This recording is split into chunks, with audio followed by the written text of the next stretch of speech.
Hey there everyone, it's Austin Bach, and we're back on Magic Online trying some more Ixalan standard decks. And today we've got a control deck built around Approach of the Second Sun, which is not a new deck, but after the rotation this deck did need to make a few changes, so I've gone ahead and built a slightly updated version with some new Ixalan cards, and we're going to see how it performs.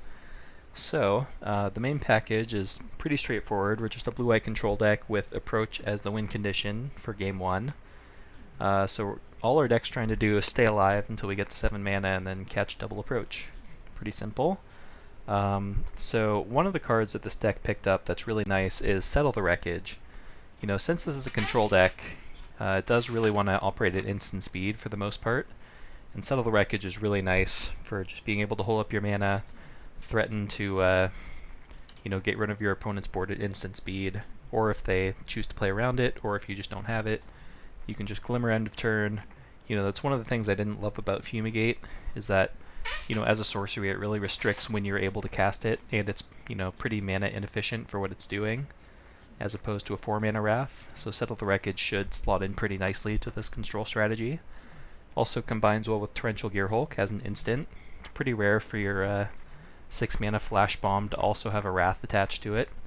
You'll notice we're only playing 2 copies of Torrential Gearhulk. That's because Game 1 Approach is our primary win condition, so it's very rare that we're going to be able to win through damage, especially since, like, you know, the old blue-red control decks had Wandering Fumarole in addition to Torrential Gearhulk in order to win the games, but since we lost the manlands, that's not as viable of a strategy. And you don't want to load up your deck with too many expensive cards, so Gearhulk is more of just a value top-end play. So we have 2 in the main deck and another one in the sideboard. So what else? We have the usual counter package. We've got full suite of sensors. We've got some Essence Scatters and Negates, just cheap interaction. We've got Supreme Will. You'll notice that we're not playing Disallow. I'm playing Supreme Will instead because Supreme Will works much better with Approach of the Second Sun. If you turn 7, you tap out for Approach. The next turn, if you cast a Supreme Will for the Impulse mode, then that gets you only 1 card away from drawing the Approach the following turn and just winning immediately. So, you know, you cast Supreme Will and then you're just 1 cycle or whatever away from winning the game. Jiro's Renunciation is one sort of oddball card that we've got. Not a card we've really seen played in Standard, but never forget that Feeling of Dread once won a constructed Pro Tour. Granted, it was block constructed, but there was a blue-white control deck that was just trying to stay alive, and tap 2 creatures at instant speed can do that sometimes.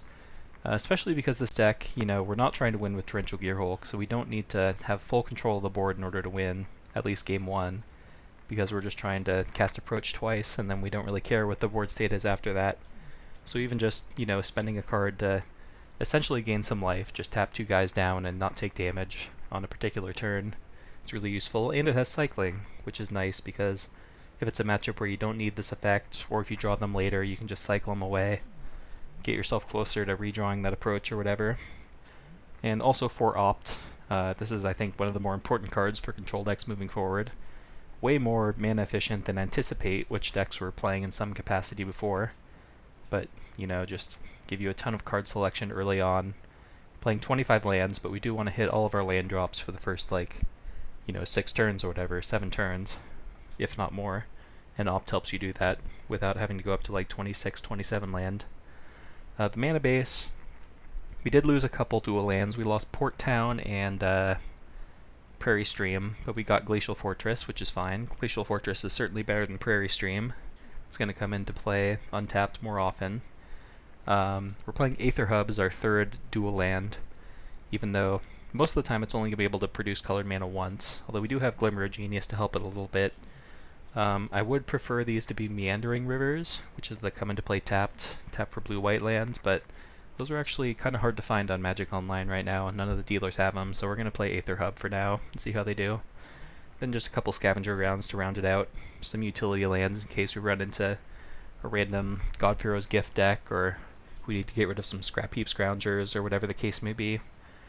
And then a couple cast outs just to round it out. Good, efficient instant speed removal that can hit Planeswalkers as well.